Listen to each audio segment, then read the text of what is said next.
आप सबको जय मसीह की दोस्तों। आज की इस वीडियो में हम बात करने वाले हैं अनिरुद्धाचार्य के बारे में, जिन्होंने बहुत सारी बातें जो उलट पुलट के बोलते रहते हैं बहुत सारे समाज में।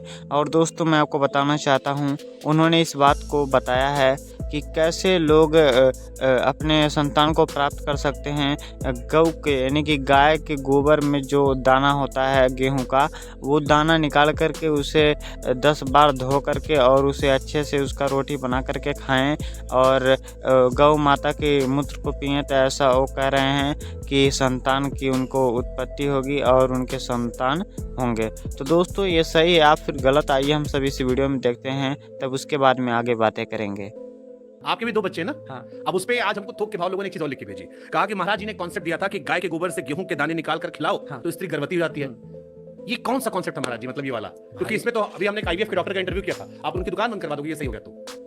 डर तो इसी बात का है लोगों को कि कहीं दुकानें बंद हो जाए। ये है ऐसा? फिर देखिए पूरा आप अपने केस में ट्राई किया था आपने वाला, मतलब थोड़ा पर्सनल हो रहा है। जरूरत ही नहीं पड़ी, श्री राधे। जरूरत नहीं पड़ी, और जहाँ जरूरत पड़ती है वहां पे ये देना सही है। ये गाय के गोबर में गेहूं दाना ऐसा है गोबर, उसे पूरा समझिए। ऐसा है, आपने रघुवंशम पढ़ा होगा, महाकवि कालिदास जी के द्वारा लिखी पुस्तक है रघुवंशम, सिलेबस में भी पढ़ाई जाती है संस्कृत में। तो उसमें राजा दिलीप थे, भगवान राम के पूर्वज।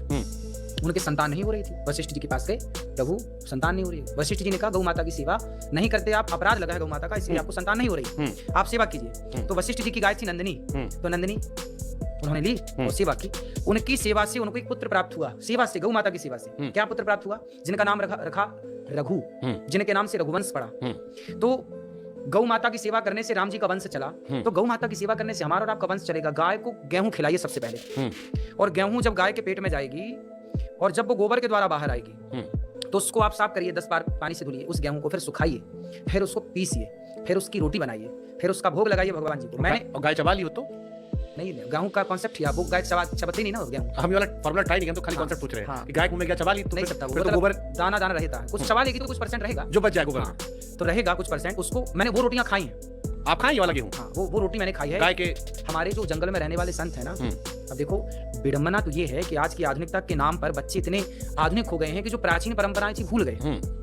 मैं एक संत जी के पास गया, वो जंगल में रहते हैं, तो मैं उनके पास गया तो उन्होंने बोला कि मैं 12 महीने यही रोटी खाता हूँ। संत जी गाय को पहले गेहूं खिलाए, फिर गाय ने गोबर किया, फिर गोबर में से गेहूं छांटे, फिर उसको सुखाए, धुले, साफ करे कई बार, फिर उसको सुखाया, फिर गेहूं की बढ़िया रोटी बनाई, भोग लगाया भगवान जी को, पाओ। तो धरती माता नहीं शिकायत करें कि हम सीधे खा लेते?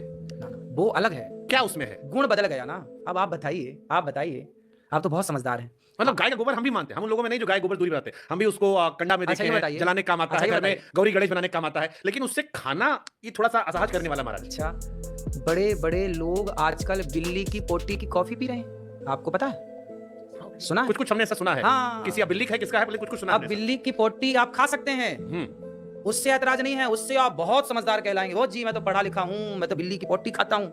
और भारत माता में गाय को माता मानने वाले गाय के गोबर से वो गेहूं निकाल के उसकी रोटियां बना के खाने में ऐतराज है। लेकिन महाराज टट्टी तो टट्टी, चाहे गाय की ना, नहीं, अंतर है। आप ये बात बिल्कुल मत कहिए, मतलब खाने के पॉइंट ऑफ व्यू से आज तक का इतिहास है। गाय में मेरी बहुत आस्था है, मैं जाता हूँ, रोटी खिलाता हूँ, उसका पाँव पकड़ता हूँ, खिलाया हूँ बचपन में, उसका गौरी गणेश बनाया, सब किया हूँ मैं, लेकिन खाने में क्यों? आपने पंचकव्य कभी नहीं पिया?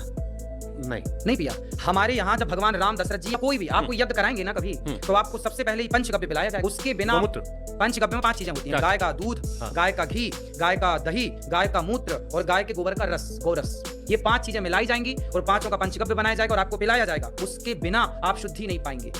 दोस्तों जैसा कि आप सबने इस वीडियो में देखा ही होगा कि कैसे अनिरुद्धाचार्य ने इस बात को उनसे बताया है कि कैसे लोग अपने संतान की प्राप्ति कर सकते हैं। और दोस्तों उन्होंने इस बात को बताया कि कोई भी अगर संतान की प्राप्ति करना चाहता है तो गौ के गोबर में जो गेहूं का दाना होता है वह उसको धो करके और बढ़िया से रोटी बना करके खाए तो उसकी संतान की प्राप्ति होगी। और दोस्तों उन्होंने बताया है कि बहुत सारे लोग हैं जो कि बिल्ली के पोटी के जो कॉफ़ी होता है उसको बना करके वो लोग पीते हैं। तो क्या ये इतना नहीं कर सकते हैं कि गऊ के गोबर में से निकले हुए दाने को रोटी बना करके खा लें और संतान की प्राप्ति कर लें? तो ये सही नहीं है।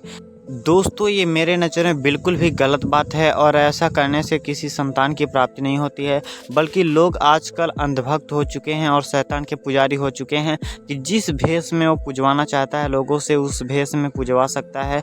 और दोस्तों उसके रूप की तो कोई गिनती नहीं है, क्योंकि वो किसी भी भेष में लोगों को पुजवा लेता है। पेड़ के रूप में, तो पत्थर के रूप में, तो बहुत सारे चीज़ों के रूप में वो पुजवाता है। यहाँ तक कि पिल्ले, बैल, घोड़े जो कुछ भी हो उन सभी के रूप में पुजवाता है। लोग इतने अंधभक्त हो चुके हैं दोस्तों।